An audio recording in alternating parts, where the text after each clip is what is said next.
Vous à qui la grâce a été offerte, venez, dit le Seigneur, venez aux eaux, venez triomphant, car l'Éternel vous accueille pour vous écouter et pour vous élever. Que sa paix vous remplisse de toute joie. Amen. Donc, on va chanter.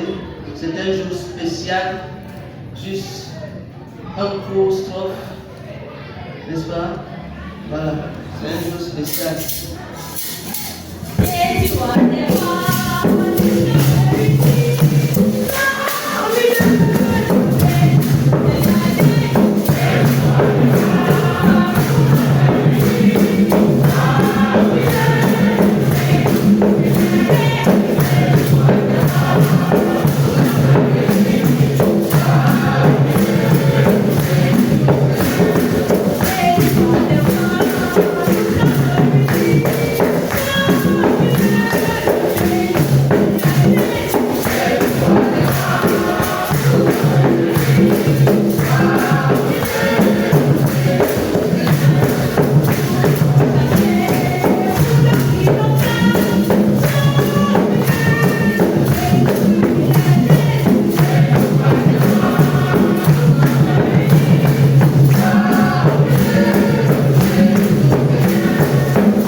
Dieu, tant que j'existerai. Ne vous confiez pas aux grands, aux fils de l'homme qui ne peuvent sauver. Leur souffle s'en va. Ils rentrent dans la terre et ce même jour, leurs desseins périssent. Heureux celui qui a pour secours le Dieu de Jacob, qui met son espoir en l'Éternel son Dieu. Il a fait les cieux et la terre, la mer et tout ce qui s'y trouve. Il garde la fidélité à toujours. Il fait droit aux opprimés. Il donne du pain aux affamés. L'Éternel délivre les captifs. L'Éternel ouvre les yeux des aveugles. L'Éternel redresse ceux qui sont courbés. L'Éternel aime les justes. L'Éternel protège les étrangers. Il soutient l'orphelin et la veuve. Mais il renverse la voie des méchants. L'Éternel règne éternellement. Ton Dieu au Sion subsiste d'âge en âge. Louez l'Éternel. Amen.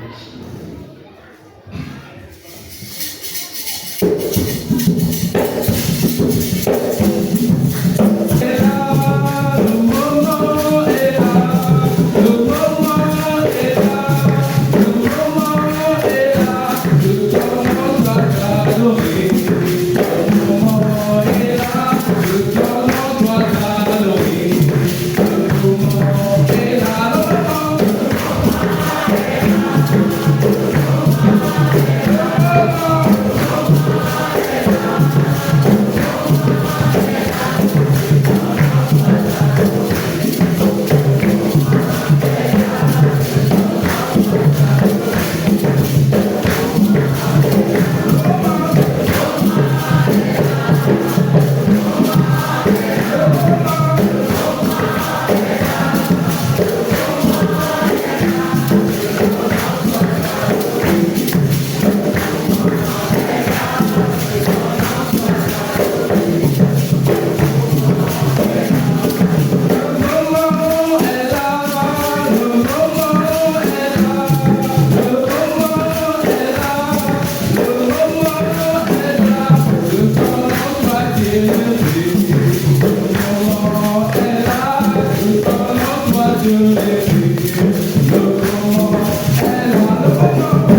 Délivre-nous, Seigneur, des tentations de la violence. Apprends-nous, ô Dieu, à aimer les autres, tous les autres. Apprends-nous à combattre plutôt qu'à vaincre. Apprends-nous le silence de la et la patience. Apprends-nous la force des moyens pauvres. Apprends-nous à désarmer, car nous savons, Seigneur, grâce à toi, qu'on ne triomphe jamais que par l'amour. Remplis-nous de tendresse et de compassion pour les autres. Père, apprends-nous à partager la souffrance des affligés et à les aider à porter leur fardeau. Fais de nous, ô Dieu, des hommes et des femmes de réconciliation, libérés de toute arme et incapables d'injure et de condescendance. Seigneur, aie pitié de nous. Par Jésus-Christ, nous te prions. Amen.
Et nous accorde sa grâce. Nous étions morts par nos offenses, mais il nous a rendu la vie avec Christ. Vous êtes donc sauvés par grâce, par le sacrifice de Jésus-Christ. Amen. Veuillez vous lever et que nous manifestions notre reconnaissance à Dieu. Oh Seigneur, je fais grâce, je fais grâce, je fais grâce. Oh Seigneur, je fais grâce, je fais grâce, je fais grâce. Oh Seigneur, je fais grâce, je fais grâce, je fais grâce. Oh Seigneur, je fais grâce, je fais grâce, je fais grâce.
péché contre toi, c'est que tu as abandonné ton premier amour. Souviens-toi donc d'où tu es tombé et repens-toi et pratique tes premières œuvres. Sinon, je viendrai à toi et j'ôterai ton chandelier de sa place, à moins que tu ne te repentes. Amen.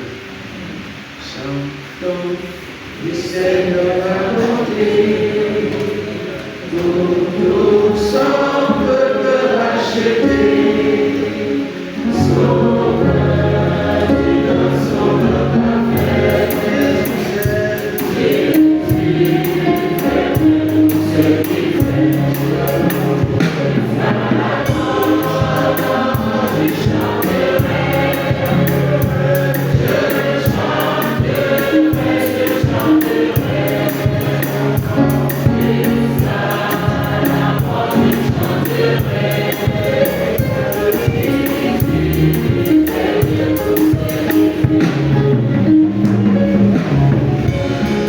Merci bien-aimé, en ce jour si particulier pour notre communauté, par ma modeste voix, recevoir les salutations du conseil d'anciens. Bonjour bien-aimé.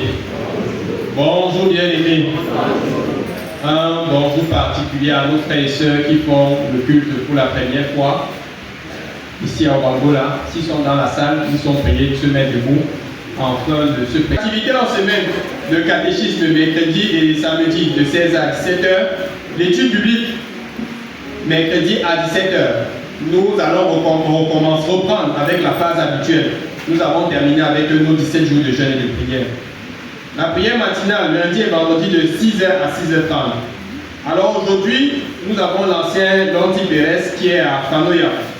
Bien aimé, le programme des 17 jours de prière a pris fin jeudi dernier. Ça a été un véritable succès, vu le nombre de participations de chaque jour. Et pour cela, bien aimé, je vous invite à applaudir non seulement pour vous, mais pour toute la commission qui a travaillé. Puis nous avons reçu près de 94 personnes par là, durant tout le programme, soit en moyenne 40 personnes par soirée. Ce programme a connu son apothéose le 17e jour, jeudi, comme nous le disions tantôt, avec les actions de grâce à Dieu, la louange et l'adoration. Sans oublier la visite inattendue d'un hibou. Pour ceux qui étaient là, ils savent de quoi je parle. Qui s'est certainement senti malmené par les louanges à Dieu et a que nous intimider. Mais à Dieu soit la gloire. Parce que Satan et ses démons ont été vaincus. Amen. Bien aimés, ceux qui étaient là jeudi dernier ont vécu un moment assez particulier. Donc nous les encourageons, que ce soit à la maison, à continuer toujours dans les prières. Parce que nous avons vu ce jour la puissance de la prière. Nous avons vécu une scène où un hibou est entré en salle et il s'est baladé, il a essayé d'intimider ceux qui étaient présents. Mais à Dieu soit toute la gloire parce qu'il était vaincu au nom de Jésus. Amen. Notre assemblée paroissiale se tiendra tout à l'heure à la fin du culte. Chacun d'entre nous est prié d'attendre et de contribuer, non seulement par ses questions, également par ses propositions, pour le bien-être, le développement spirituel, matériel et financier de notre paroisse. Bien-aimés, s'il vous plaît, le culte, après le culte, nous aurons notre assemblée paroissiale. Donc tout le monde a une participation majeure pour la bonne marche de notre communauté. Restons. Et puis, je ne veux pas aussi cacher de dire qu'après l'assemblée paroissiale, il y aura le 11e point. Si vous partez maintenant, qui va gérer le 11e point? Voilà. Nous aurons notre deuxième Sainte Seine de l'année, dimanche prochain. La préparation se fera comme d'habitude, mercredi, vendredi et samedi dès 15h jusqu'à 17h. Et samedi à 17h, ce sera le culte de préparation. Chacun doit faire l'effort de venir personnellement s'inscrire et de se préparer, bien en dehors de ceux ou celles qui sont malades ou ne peuvent pas marcher. Et pour le service du mois, nous avons l'ancienne Choco Myriam, l'ancien Megaptier Alexis, l'ancien Pendjem Eric, l'ancien Zia Anno et l'ancienne John Serapi. La responsable du groupe, c'est l'ancienne Choco Myriam. Pour les diacres de service du mois, la diaconesse Makan Kodi, la diaconesse Yomova Prudence, le diacre Yonta Alain, la diaconesse Sao Chantal et le diacre John Cho Raoul. Et c'est la diaconesse Mafampoa Odile qui est responsable du groupe. Alors, l'animation du culte de préparation à la Sainte Seine samedi, cette animation sera faite par le SOM 150 et UCIG. La propriété du mois de février sera assurée par Amis de David et la procession sera faite dimanche prochain par la coordination de la jeunesse. Bien aimé, le synode général s'est bien déroulé autant pour moi, le 16, 17 et 18 dans la paroisse de Messa Mokolo. Alors, puis le synode régional, autant pour moi, s'est déroulé le 16, 17, 18 à la paroisse de Messa Mokolo. Au terme de ce synode, il y a eu des résolutions qui concernent notre paroisse. Mais vu notre activité aujourd'hui, ces résolutions nous seront données la semaine prochaine. Alors, tout au long de la semaine, la paroisse est dotée de nouveaux instruments de musique. Ces instruments seront également dédicacés par le pasteur dimanche prochain, ainsi que les nouveaux paniers pour la collecte. Nous terminons avec cette information concernant le thème de l'Église pour l'année 2026, qui est la fécondité missionnaire, un appel à aller plus loin en profondeur dans la pêche des disciples, tiré de Luc 5, le verset 4. Si tu es bien aimé, je nous souhaite de passer un très bon dimanche. Bon dimanche, bien aimé.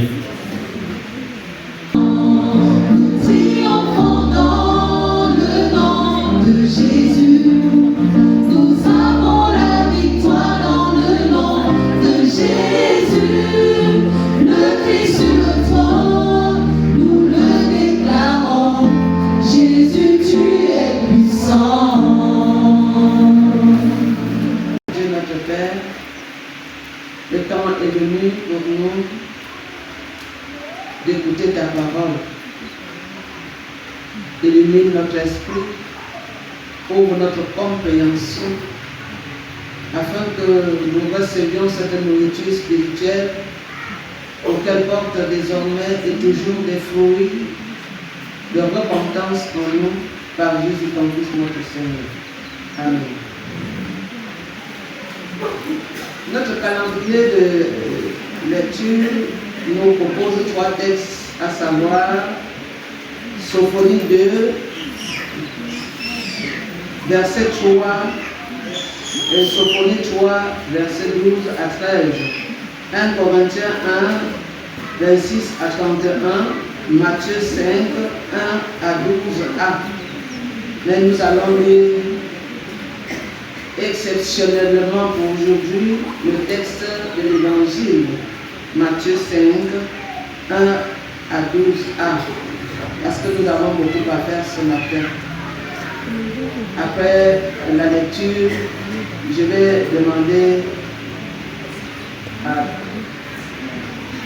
au moment de l'UFC de chanter. Toujours, nous demandons toujours de chanter un très beau morceau. Très beau morceau de lecture.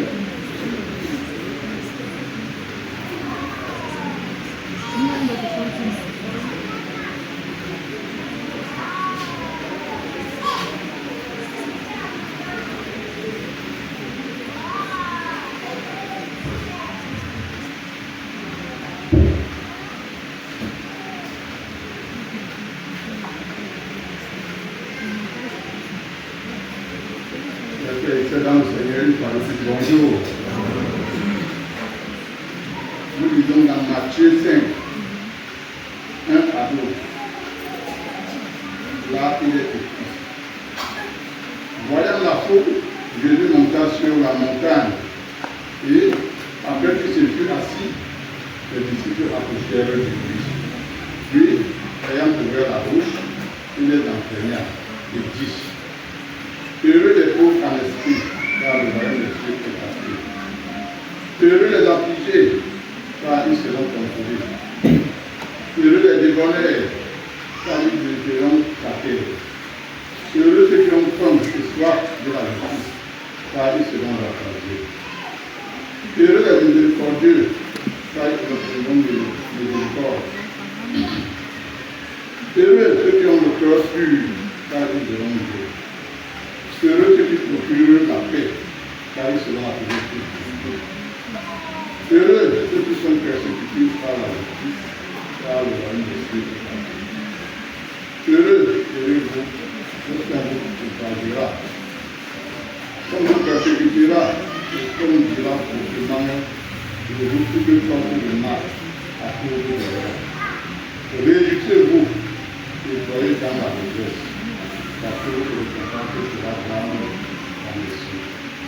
Car c'est ainsi qu'on fait la possibilité de faire pour petit avant l'hiver.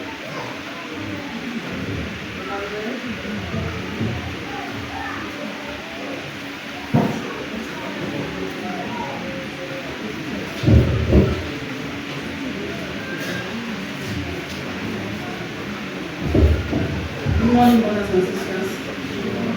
Our English version of the text was read in French, found in Matthew chapter 5, verses 1 to 12, says, Jesus saw the crowds and went up the hill, where he sat down. His disciples gathered around him, and he began to teach them. Happy are those who know they are spiritually poor. The kingdom of heaven belongs to them. Happy are those who mourn. God will comfort them. Happy are those who are hungry. They will receive what God has promised. Happy are those whose greatest desire is to do what God requires. God will satisfy them fully. Happy are those who are merciful to others. God will be merciful to them.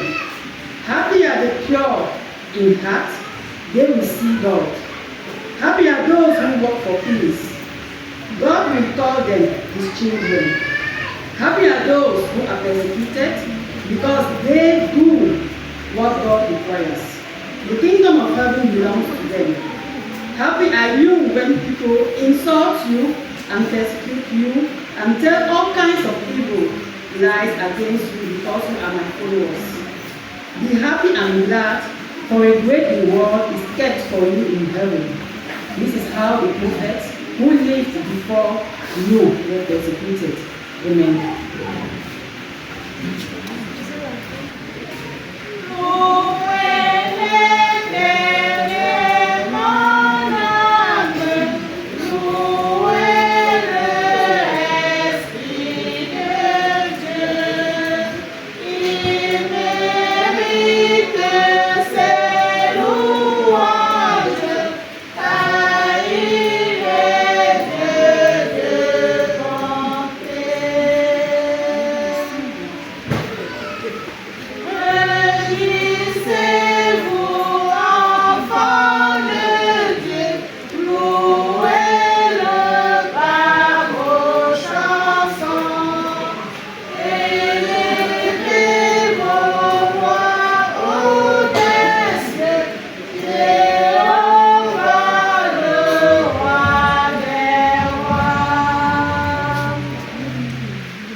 Frères et sœurs,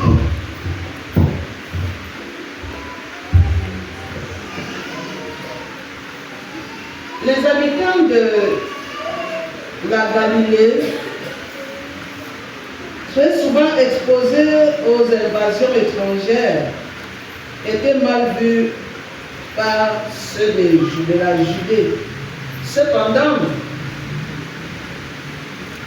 c'est là que Jésus va commencer son ministère prophétique auprès de ceux qui ont besoin de changement de mentalité, de changement de comportement. La lumière va donc poindre dans la partie la moins estimée du pays, car c'est là que Jésus recrute une bonne partie de ses disciples. Jésus authentifie son annonce de la bonne nouvelle du royaume par des actes de compassion et de délivrance, en libérant le corps et les esprits de ceux qui souffrent. Jésus montre que chacun peut accueillir Dieu dans sa vie et en être profondément renouvelé. D'emblée, sa renommée franchit les frontières de la Galilée, attirant ainsi les gens venus de la Décapole, c'est-à-dire les 10 villes non juives. Ceux-là accourent et viennent voir Jésus. À la vue de cette grande foule qui vient à lui, Jésus monte sur la montagne pour enseigner ses disciples. C'est un discours introductif qui englobe les chapitres 5 jusqu'au chapitre 7 de Matthieu, appelé généralement le sermon sur la montagne. Dans son enseignement, le Seigneur prononce 8 affirmations qui commencent toutes par le terme heureux. Heureux, ici, est un terme classique dans la Bible qui sert à féliciter quelqu'un pour un don accordé ou à annoncer le bonheur à telle catégorie de personnes. Jésus déclare ici: quels sont ceux qui se trouvent dans la situation la plus propice à recevoir le règne de Dieu? C'est d'abord ces disciples. Deux sortes de béatitudes ont été ici regroupées par Matthieu, tout comme dans Luc.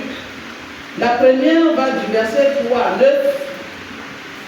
et tourne autour de la pauvreté et du comportement de l'homme. La seconde va du verset 10 à 12 qui concerne la persécution. Heureux les pauvres en esprit ou par l'esprit.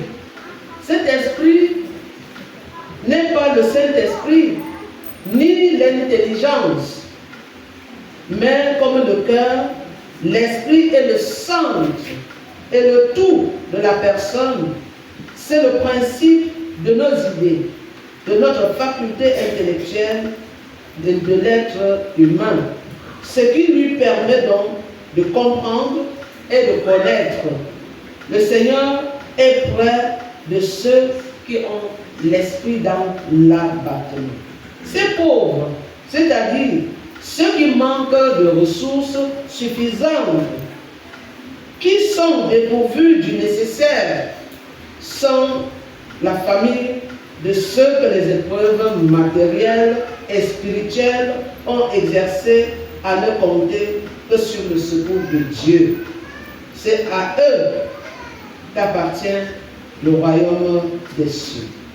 Quant à ceux qui sont doux, ceux qui ont un caractère agréable, aimable, dépourvu d'agressivité, il s'agit de ceux qui ont la capacité de contrôler leur force et de l'utiliser uniquement pour le bien d'autrui. C'est le contraire de l'arrogance. C'est le contraire de l'assurance excessive et des émotions incontrôlées. Les doux soumettent humblement toutes leurs capacités et leurs émotions au contrôle total de Dieu et ne permettent pas aux circonstances hostiles de troubler leur paix intérieure. C'est ceux-là qui hériteront la terre, dit le Christ, c'est-à-dire la nouvelle terre. Car ils ne l'exploiteront pas à des fins égoïstes comme on le voit aujourd'hui. Parce qu'ils possèdent déjà toutes choses en Christ. Ceux qui pleurent Ceux qui sont dans le deuil, ce sont ceux qui souffrent. Ce n'est pas ceux qui sont dans le deuil que nous connaissons. Ce sont ceux qui souffrent de la situation misérable du peuple de Dieu et de son péché, et qui œuvrent pour ramener à l'obéissance le peuple à Dieu. Ce sont eux qui ont droit à la consolation divine. Ceux qui ont faim et soif de justice. La faim et la soif de justice correspondent à des désirs sains et nobles, car Dieu s'engage à combler une telle faim. Cette béatitude nous encourage à chercher ardemment la justice, celle de Dieu et de ses commandements, juste de la même manière que les affamés, que les assoiffés cherchent à manger et à boire. C'est ceux qui ont faim et soif de la justice de Dieu qui seront ainsi rassasiés. C'est cette faim et cette soif de justice qui a donné naissance au protestantisme. Heureux les miséricordieux, c'est-à-dire ceux qui font preuve de bonté. La miséricorde implique la faculté de pénétrer dans l'univers de l'autre avec toute sa misère et d'agir pour la soulager. Elle consiste à comprendre autrui et ses difficultés, à le soulager comme l'avait fait le bon samaritain à l'homme blessé par les brigands, sans se soucier de sa propre sécurité. Ne vivons donc pas, bien-aimés, en autarcie. Ne vivons pas dans notre tour d'ivoire, sans nous soucier des autres et de leurs souffrances. Oui, nous devons penser à ceux qui sont autour de nous, à ceux que Dieu place sur notre chemin. Et c'est le devoir de tout chrétien, de tout vrai disciple, se soucier de ceux qui souffrent autour de lui. Les réformateurs l'ont fait à leur temps. Et nous aussi, nous devons à notre tour nous lever pour dénoncer les déviances, pour restaurer la vérité évangélique, pour ramener les âmes perdues à l'obéissance à la parole de Dieu. C'est ce que nous sommes tous appelés à faire aujourd'hui. Oui, frères et sœurs, sans avoir peur de ceux qui tuent le corps et qui ne peuvent pas tuer l'âme et l'esprit. Ceux qui ont le cœur pur, un cœur pur est celui qui ne contient pas d'impureté, de saleté, comme la haine, la jalousie, la méchanceté. Ceux qui ont le cœur pur aiment les autres, aiment Dieu parce qu'il est pour ce qu'il est et non pour ce qu'il leur donne. Leur âme loue Dieu dans toutes les circonstances, bonnes ou mauvaises. Ils verront Dieu s'ils ont ceux-là qui ont le cœur pur. Heureux les artisans de paix. Il n'y a pas de doute que ceux qui annoncent l'évangile pour que les hommes se réconcilient avec Dieu se conduisent en fils de Dieu. Mais procurer la paix ne se limite pas seulement à apporter la paix spirituelle entre les hommes et Dieu. Il faut aussi travailler activement à la réconciliation des factions ennemies. Et c'est à ça aussi que le Seigneur appelle ses disciples. Le Seigneur a donc besoin d'hommes et de femmes épris de paix qui agissent pour changer la condition des hommes. Trop souvent, souvent, nous assimilons la paix à une simple absence de conflit, de guerre, et concevons sa recherche comme une attitude passive qu'ont fait les Camerounais. Parce que au Cameroun, par exemple, parce qu'il n'y a pas de les Camerounais se croient en paix. Et pourtant, ils ne sont pas en paix. Or, ceux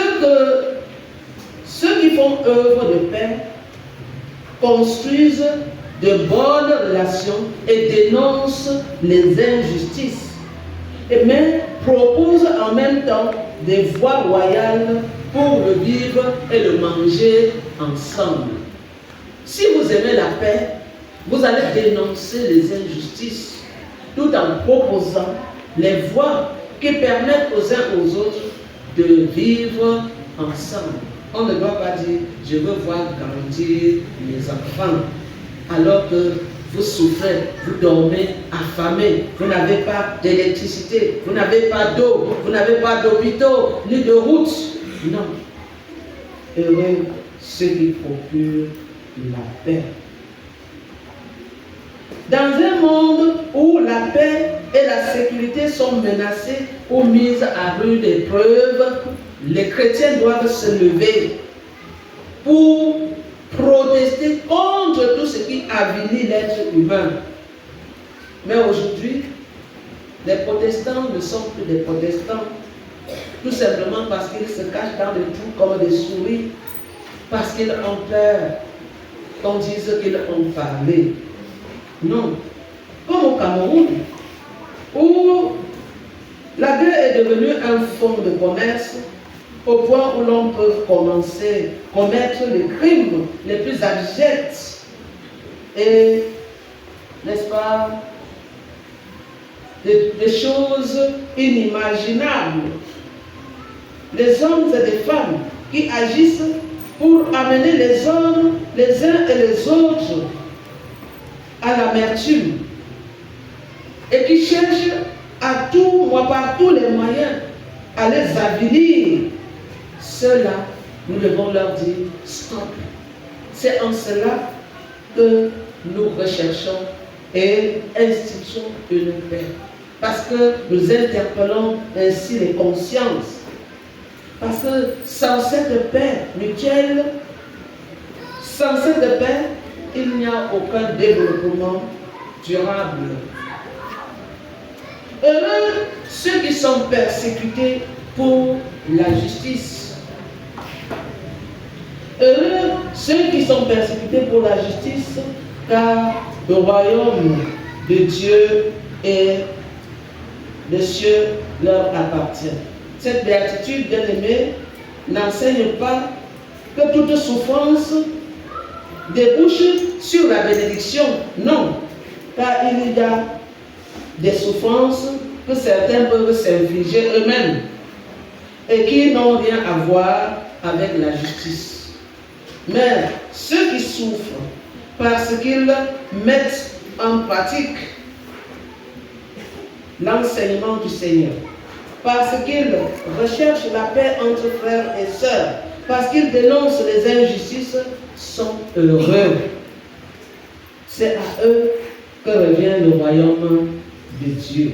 Dans un contexte comme le nôtre, aujourd'hui, où l'injustice est devenue la norme pour plusieurs, les chrétiens devraient agir différemment. Leur vie, leur comportement doivent être différents de ceux qui ne connaissent pas le Christ. Le chrétien n'a pas le droit de se taire devant les injustices. Le chrétien n'a pas le droit de se taire lorsque l'autre souffre à côté de lui. Les chrétiens doivent donc s'opposer à ceux qui font le mal sous toutes ses formes. La persécution est inévitable pour ceux qui mènent une vie juste. Et c'est sûr.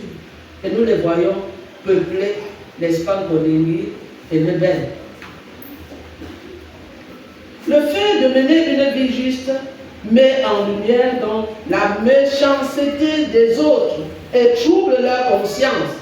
Voilà pourquoi ils sont énervés. C'est pour cela donc qu'ils se vengent en faisant le mal, en mettant en prison ceux qui sont à l'origine de leurs problèmes de conscience.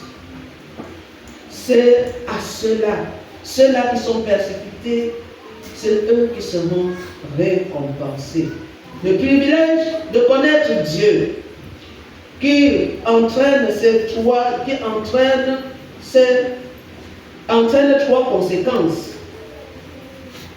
Une rupture avec ce monde où s'exerce toute forme de mal. Avoir l'espérance du salut qui nous transforme à l'image du Christ. La recherche dès maintenant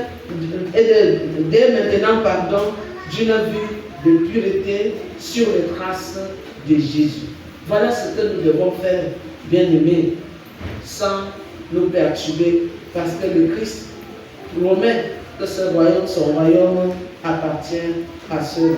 Puisse le Seigneur nous aider à comprendre ce message, à nous engager sur la voie de la paix, à nous engager sur la voie de la justice, de l'amour, sans avoir peur parce qu'on va nous persécuter. Ce qui est sûr, c'est que lorsque tu recherches et, n'est-ce pas, dénonces, les injustices et autres, tu es en train de toucher à la conscience de l'autre et il va te persécuter. Que le Seigneur nous donne son esprit, qu'il nous fortifie, qu'il nous donne le courage des premiers témoins de l'Évangile, qu'il nous donne le courage des réformateurs d'antan, afin que nous aussi, nous fassions en sorte que notre société vive dans la paix, vive dans la réconciliation, vive dans la justice les uns avec les autres, pour que, frères et sœurs, nous vivons ensemble, soit aussi le manger ensemble. Puisse le Seigneur bénir sa parole.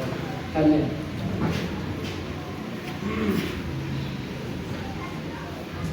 Veuillez vous lever maintenant pour que, ensemble, nous confessions avec l'Église universelle notre foi chrétienne. Je crois en Dieu, le Père puissant, Créateur du ciel et de la terre. Je crois en Jésus-Christ, son Fils unique, notre Seigneur, qui a été conçu du Saint-Esprit et qui est né de la Vierge Marie, de la souffrance de la il a été crucifié, il est mort, il a été enseveli, il est descendu aux enfers. Le troisième jour, il est ressuscité, il est monté au ciel, il siège à la droite de Dieu, le Père puissant, il est venu là-bas pour juger les vivants et les morts.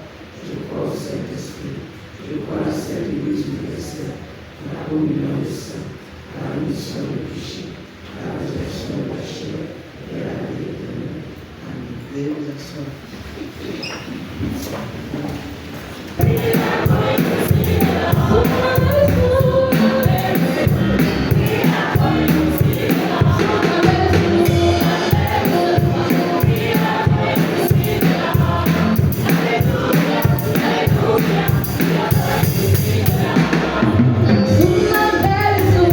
Mira,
vers nous pour nous donner ton Fils.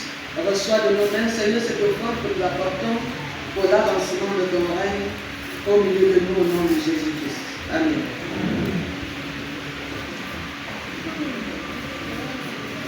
Voici les statistiques de ce jour.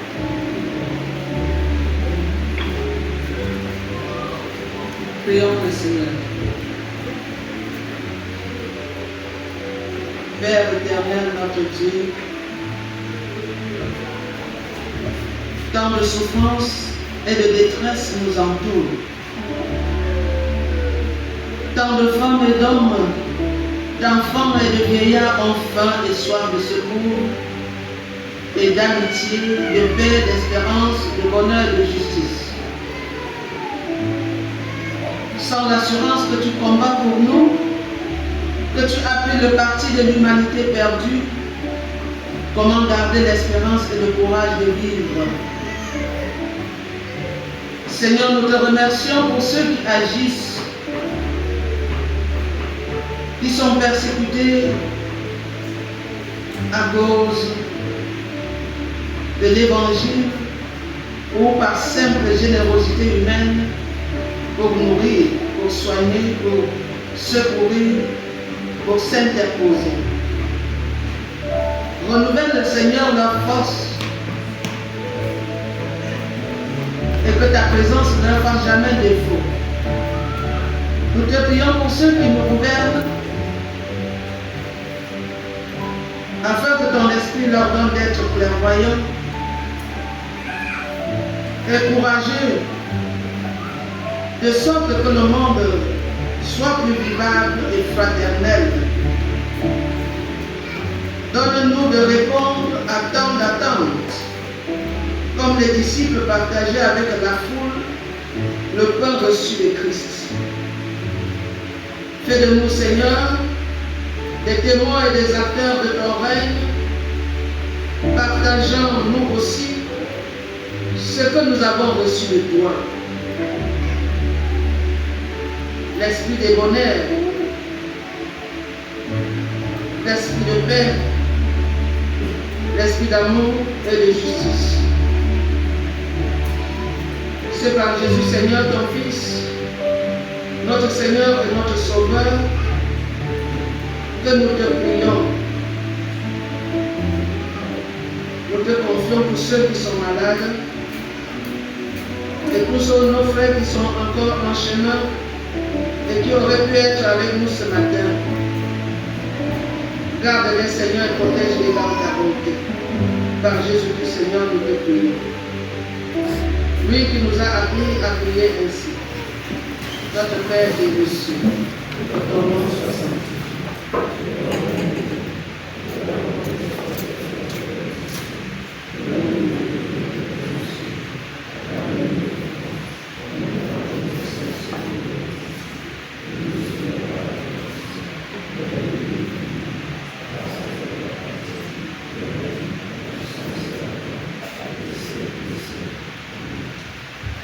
Heureux les pauvres en esprit, car le royaume des cieux est à eux. Heureux ceux qui ont faim et soif de justice, car ils leur seront rassasiés. Et heureux les miséricordieux, car ils obtiendront miséricorde. Heureux ceux qui ont le cœur pur, car ils verront Dieu. Recevez la bénédiction de la part de notre Dieu. Que le Dieu saint et juste mette en nous l'esprit d'humilité et de sagesse, afin que nous œuvrions dans la paix avec nos semblables, afin que nous recherchions la justice, que cet esprit vous accompagne tous les jours et vous guide au nom du Père, du Fils et du Saint-Esprit. Amen. Veuillez vous asseoir. Chacun garde